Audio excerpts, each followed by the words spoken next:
teacher at Flugfisch, and I thought of using this opportunity doing this video to have a bit of a theoretical entrance to my teaching. And now when it's very hard for us to meet in the same room and practice together, yeah, I thought that might be a good idea, because of course for me theory and practice is all very interlinked and they affect each other the whole time. But I think when I'm actually teaching, of course we want to get moving. I end up maybe not bringing all these sort of more theoretical, which also is very practical, information across. So that's why I'm doing this video now. I'm hoping to somehow clarify a little bit more what I do in my class when I teach and why I do it. And this video is for anyone who is curious to know more about contemporary dance, and in particular a release technique approach. And I mean, for me, meeting all the people that I'm teaching for, that has become more an interest to me to want to make this video. So actually it's a lot to my students that I already have, but also to anyone who is curious to know more. And even though I will talk about quite some fundamental basic elements, even though I do that, I think it's interesting for someone who's also practiced for a long time.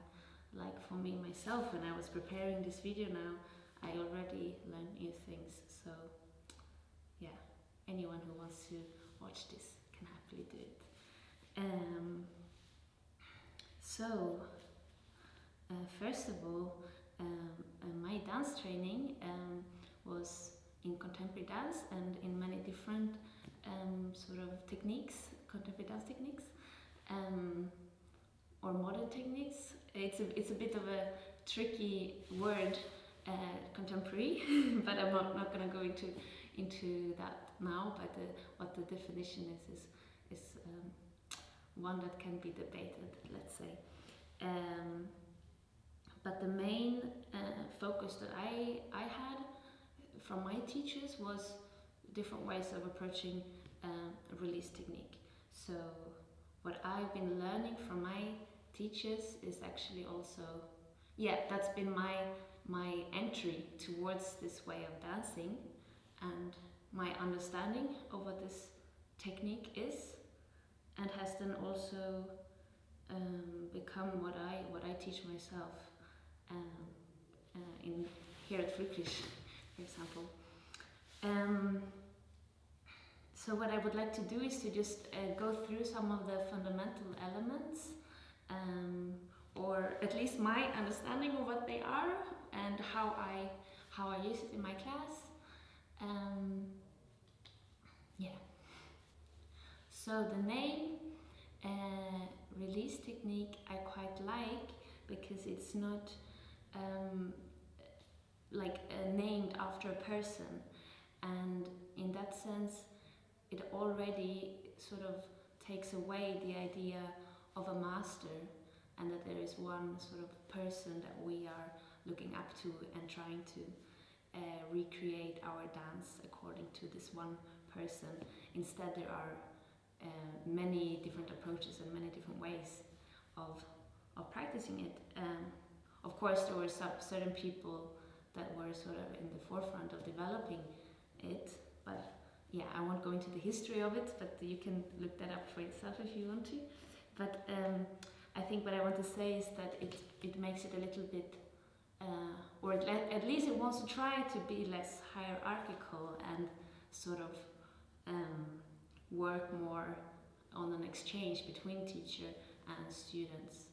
And I think that is actually kind of also one of the philosophies behind this practice. And that is also quite related to having like a student-centered approach in the studio, where there is more space given to the people taking class for their own sort of expression, experiencing, also being able to express and talk about what they are experiencing. And in a way then my role as a teacher is to partly to also facilitate the space for that. And that is also done through having moments of exchange, talking, but also inner focus or improvisation, which I will get more into in a moment. Release technique has quite a focus on a somatic approach, and that means the connection maybe between body and mind, or the wanting of listening more, having an internal focus and listening in to the body, and opening more of the body perception. And I think that is quite a key element of release technique. And in that, of course, the breath plays a very important role. The connection with the breathing, and letting the movements and the breath being together as one. So how I breathe will eventually affect how I actually move my body, and the way I decide to move my body will then also affect how I am actually breathing. So it's sort of one whole thing. And this is also somehow, as a philosophy, I wanted to go away from the duality of body and mind being something separate from each other, and actually working sort of against that idea, and that it actually is not separate, but it's just one whole thing. And one very good beneficial from gaining this more body awareness is to avoid the injuries, because I think if you're managing to listen more to your body, and more injuries can be avoided by maybe noticing when you are in pain, or not pushing your body beyond your limits, basically.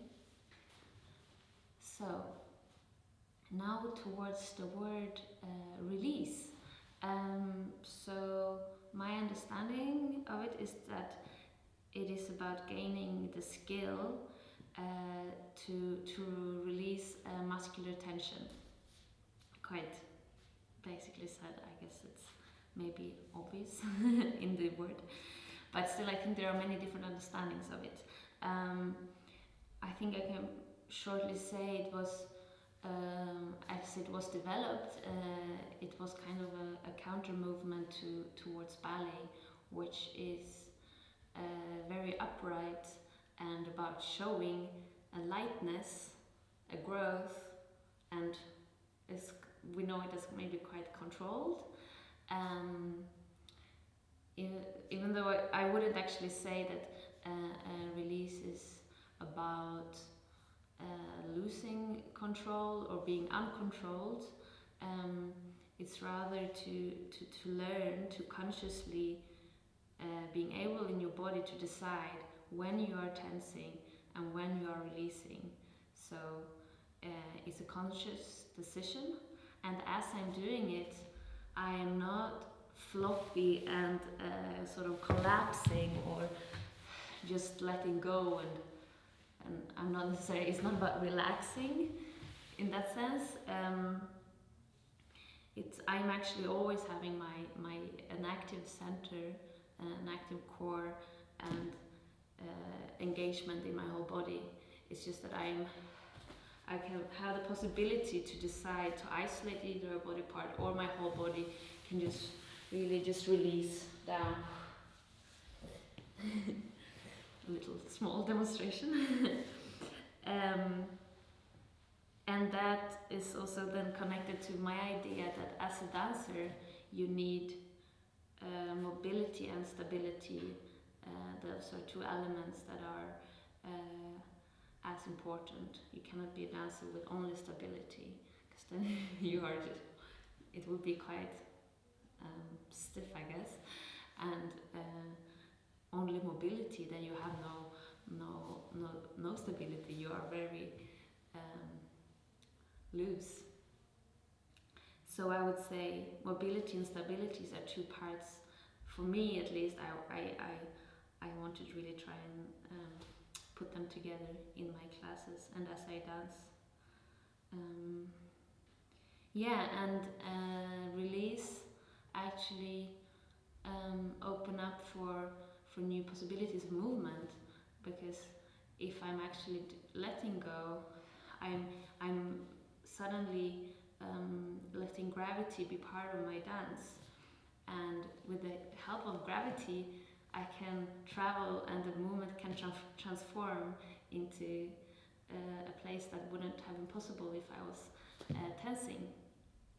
In the same way, it's actually then quite an efficient way of moving, because I'm not tensing more than where in moments where I don't need to tense, I am actually not doing that.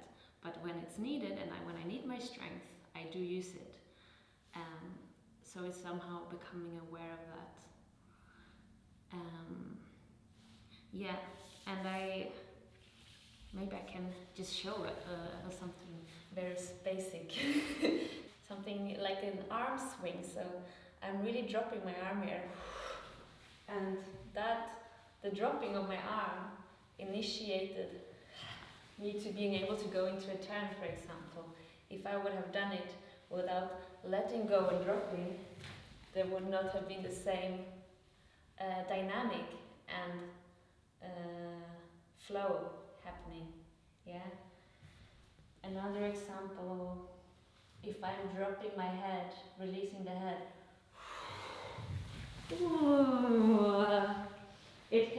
I can go with the flow of the momentum of my head that takes me into motion.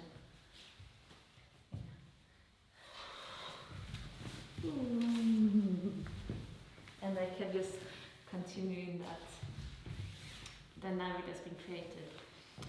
Yeah, so actually I think it creates quite a dynamic dance, because we are going from tension and releasing. Yeah, and I would actually see it as quite a powerful skill to be able to do this, because it's maybe not really what we are taught in everyday life. Okay, I will now talk about the floor. So the floor is quite a big part of my class, and we call it floor work. I mean, we as in the dance world. We do a lot of rolling, sliding, sometimes just lying a lot on the floor, and then obviously coming up away from the floor and then going back down again to the floor. And when I was going to prepare this video, I was questioning myself why we actually do it, because I just do it because I love it so much, but of course there should be a reason for it, or I was trying to find what the reason is. And I think actually for me it's about finding a safe space. So here we are really close to our floor, where of course we cannot go further down. Gravity won't make us go below the floor unless the floor is breaking. But for us, if we want to then practice to release, if we are closer down, we feel more safe to do it. So if we are gonna release from standing up, of course we have a much further way to fall. So I think that is a reason. And then as we are working with different levels, from standing up to going down, lying down, we are automatically working with gravity. So that's a good practice to either consciously letting go into gravity, allowing yourself to be heavy, to dropping down, or to work against it, using strength to come up. And of course that also is a great way to practice the connection with your own center and your core, because it requires a strong core in all the floor work and coming up away from the floor and down into the floor again. And I have noticed, especially I guess with beginners, that it might feel it's a very uncomfortable thing to do, to suddenly roll around on the floor. And of course that kind of makes sense, because in our society it's basically just babies doing that. So we are not really doing that anymore as we become adults. But would just say give it patience. It just needs practicing, and it actually is an incredible tool in dancing when we have managed to feel more comfortable with it. So another element of release technique is the approach to the anatomy, and I think it rather wants to just focus on working with the bodies that we have for what they are, and the technique is not built around trying to modify the body into something that it isn't, or towards a specific aesthetic. That said, of course, as any style of dance, it also has its aesthetic, but I would actually say that the origin of the aesthetic rather comes from actually quite a functional place that is connected to the anatomy. So yeah, the dancing can be kind of quite functional at times, and also when I teach, I am talking with saying different body parts, like moving the rib cage or feeling the skull and stuff like that. Release technique is quite functional, but it also is, of course, dance is an art form, so it also has the expression and creativity in it. And here I have another thing that I believe in, is that as a dancer, you cannot have expression without functionality, and not functionality without expression. They come together in the same as mobility and stability that I said before. And for expression, and now we're coming to my last point that I wanted to talk about in this video, which is improvisation, which is for sure a space for creativity and own expression.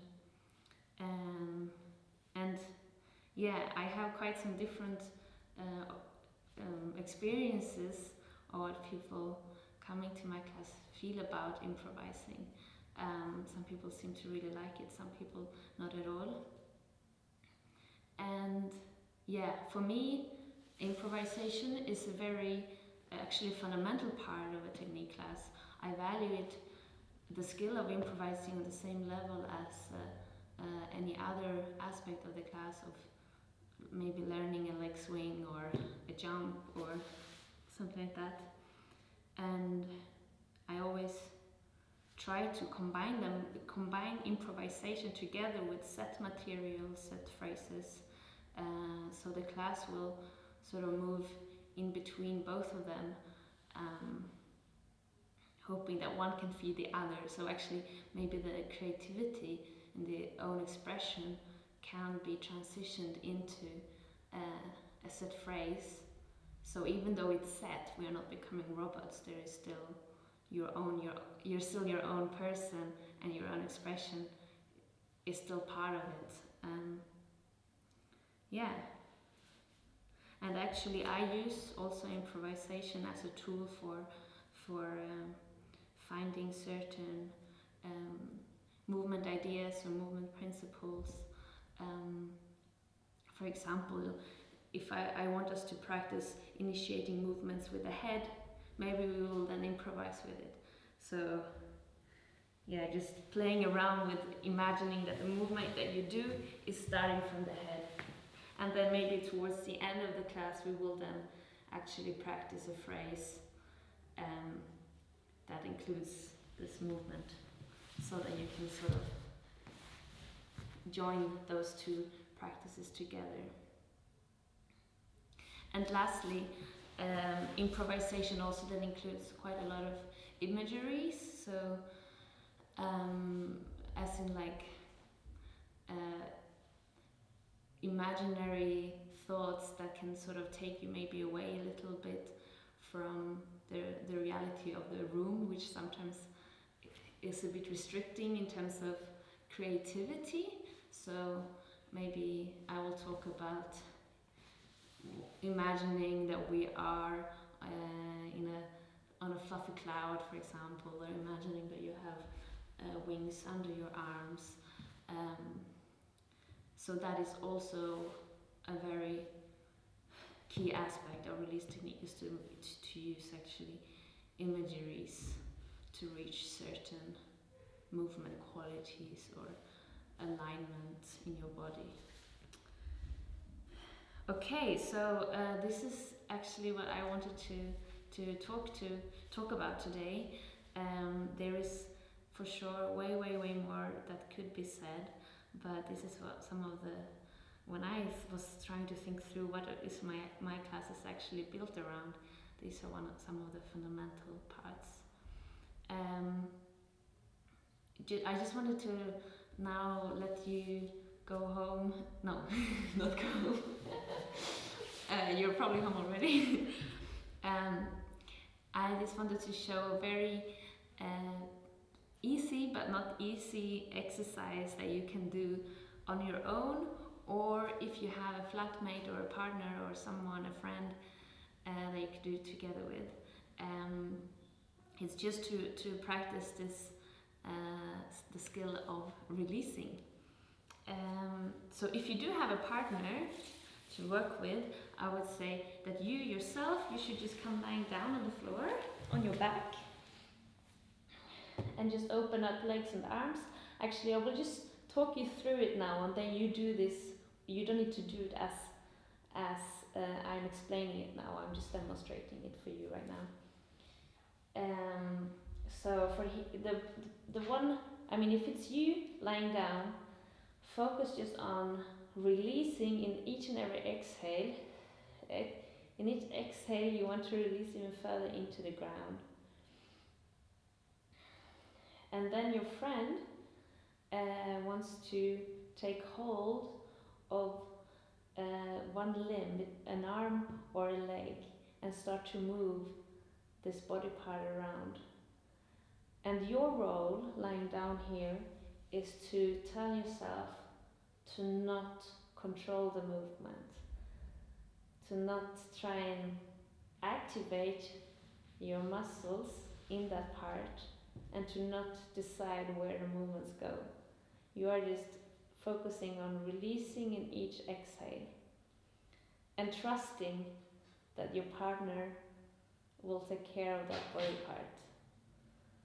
And of course then your partner could test you if you are fully released by letting go of the arm and then catching it again. It's a bit hard to demonstrate when I'm on my own, but if your partner would let go of your arm, it should drop. If you're staying in the air with it, it's a sign that you haven't released. So it should be dropping straight down. If you don't have a partner, you can still do this on your own. By, for example, with the arms, you can just reach them up, and then in your exhale, you want to drop the elbows down. Yeah. If you are placing them down, then you're not there yet. It should be a drop, and often it sounds quite a bit. You can also put something soft underneath. Same you can do with the legs. Here I would suggest to only do the foot. Yeah. If I'm just doing this, placing it there, then I'm not there yet. So it should actually sway a little bit. They can also try it with dropping the knee and then the whole leg. So you go with the leg up, you drop foot, knee, whole leg. Yeah, that is also going through the functionality and the anatomy of how the body, the leg is actually structured by itself. So with the arms you can also go elbows and then hands. Yeah. So maybe just one last. You can also do this from standing up. You can also just, if you have a friend, the friend can hold your wrist and just letting it go. Yeah. And you're not placing the arms down. You're just dropping. Yeah. Same thing you can also do with the leg. And whilst you're done doing that, of course, your center is still really engaged. You're not sort of dropping everything, but the leg is only falling to the floor. Okay. I think you got a pretty good idea now of what this technique might be about. Yeah, I just wanted to show these sort of quite basic exercises that you can do at home, and then when we meet on Zoom or in the dance studio in the future, you can apply it to the class. Yeah, that's all for me. Thank you for watching. It's been nice to share this information with you. Maybe a lot of you already know this, maybe it was a lot of new things, I don't know. But yeah, let's keep the conversation going about this dance practice.